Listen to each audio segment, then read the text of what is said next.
بسم اللہ الرحمن الرحیم۔ شروع اللہ کے نام سے جو بڑا مہربان نہایت رحم والا ہے۔ بکھیرنے والیوں کی قسم جو اڑا کر بکھیر دیتی ہیں، پھر پانی کا بوجھ اٹھاتی ہیں، پھر آہستہ آہستہ چلتی ہیں، پھر چیزیں تقسیم کرتی ہیں کہ جس چیز کا تم سے وعدہ کیا جاتا ہے وہ سچا ہے اور انصاف کا دن ضرور واقع ہوگا۔ اور آسمان کی قسم جس میں رستے ہیں کہ اے اہل مکہ تم ایک متناقض بات میں پڑے ہوئے ہو، اس سے وہی پھرتا ہے جو خدا کی طرف سے پھیرا جائے۔ اٹکل دوڑانے والے ہلاک ہوں جو بے خبری میں بھولے ہوئے ہیں، پوچھتے ہیں کہ جزا کا دن کب ہوگا۔ اس دن ہوگا جب ان کو آگ میں عذاب دیا جائے گا۔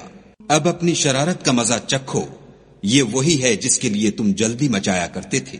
بے شک پرہیزگار بہشتوں اور چشموں میں عیش کر رہے ہوں گے، اور جو نعمتیں ان کا پروردگار انہیں دیتا ہوگا ان کو لے رہے ہوں گے۔ بے شک وہ اس سے پہلے نیکیاں کرتے تھے، رات کے تھوڑے سے حصے میں سوتے تھے اور اوقات سحر میں بخشش مانگا کرتے تھے، اور ان کے مال میں مانگنے والے اور نہ مانگنے والے دونوں کا حق ہوتا ہے۔ اور یقین کرنے والوں کے لیے زمین میں بہت سی نشانیاں ہیں، اور خود تمہارے نفوس میں تو کیا تم دیکھتے نہیں؟ اور تمہارا رزق اور جس چیز کا تم سے وعدہ کیا جاتا ہے آسمان میں ہے۔ تو آسمانوں اور زمین کے مالک کی قسم یہ اسی طرح قابل یقین ہے جس طرح تم بات کرتے ہو۔ بھلا تمہارے پاس ابراہیم کے معزز مہمانوں کی خبر پہنچی ہے؟ جب وہ ان کے پاس آئے تو سلام کہا، انہوں نے بھی جواب میں سلام کہا۔ دیکھا تو ایسے لوگ کہ نہ جان نہ پہچان، تو اپنے گھر جا کر ایک بھنا ہوا موٹا بچڑا لائے اور کھانے کے لیے ان کے آگے رکھ دیا۔ کہنے لگے کہ آپ تناول کیوں نہیں کرتے؟ اور دل میں ان سے خوف معلوم کیا۔ انہوں نے کہا کہ خوف نہ کیجیے، اور ان کو ایک دانش مند لڑکے کی بشارت بھی سنائی۔ تو ابراہیم کی بیوی چلاتی آئیں اور اپنا منہ پیٹ کر کہنے لگیں کہ اے ہے، ایک تو بڑھیا اور دوسرے بانج۔ انہوں نے کہا، ہاں تمہارے پروردگار نے یوں ہی فرمایا ہے، وہ بے شک صاحب حکمت اور خبردار ہے۔ ابراہیم نے کہا کہ فرشتوں تمہارا مدعا کیا ہے؟ انہوں نے کہا کہ ہم گناہگاروں کی طرف بھیجے گئے ہیں تاکہ ان پر کھنگر برسائیں، جن پر حد سے بڑھ جانے والوں کے لیے تمہارے پروردگار کے ہاں سے نشان کر دیے گئے ہیں۔ تو وہاں جتنے مومن تھے ان کو ہم نے نکال لیا، اور اس میں ایک گھر کے سوا مسلمانوں کا کوئی گھر نہ پایا، اور جو لوگ عذاب علیم سے ڈرتے ہیں ان کے لیے وہاں نشانی چھوڑ دی۔ اور موسیٰ کے حال میں بھی نشانی ہے، جب ہم نے ان کو فرعون کی طرف کھلا ہوا معجزہ دے کر بھیجا تو اس نے اپنی قوت کے گھمنڈ پر منہ موڑ لیا اور کہنے لگا یہ تو جادوگر ہے یا دیوانہ۔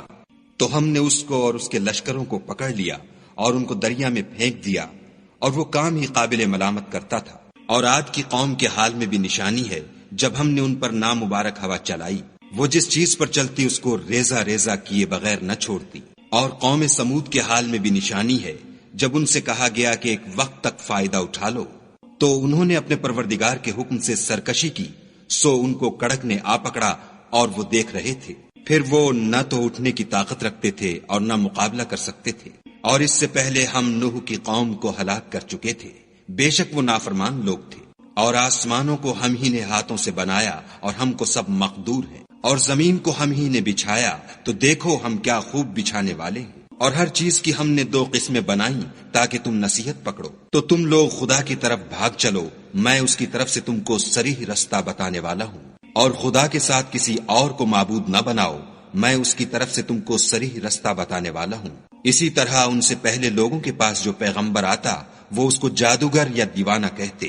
کیا یہ لوگ ایک دوسرے کو اسی بات کی وصیت کرتے آئے ہیں؟ بلکہ یہ شریر لوگ ہیں۔ تو ان سے اعراض کرو، تم کو ہماری طرف سے ملامت نہ ہوگی، اور نصیحت کرتے رہو کہ نصیحت مومنوں کو نفع دیتی ہے۔ اور میں نے جنوں اور انسانوں کو اس لیے پیدا کیا ہے کہ میری عبادت کریں۔ میں ان سے طالب رزق نہیں، اور نہ یہ چاہتا ہوں کہ مجھے کھانا کھلائیں۔ خدا ہی تو رزق دینے والا، زوراور اور مضبوط ہے۔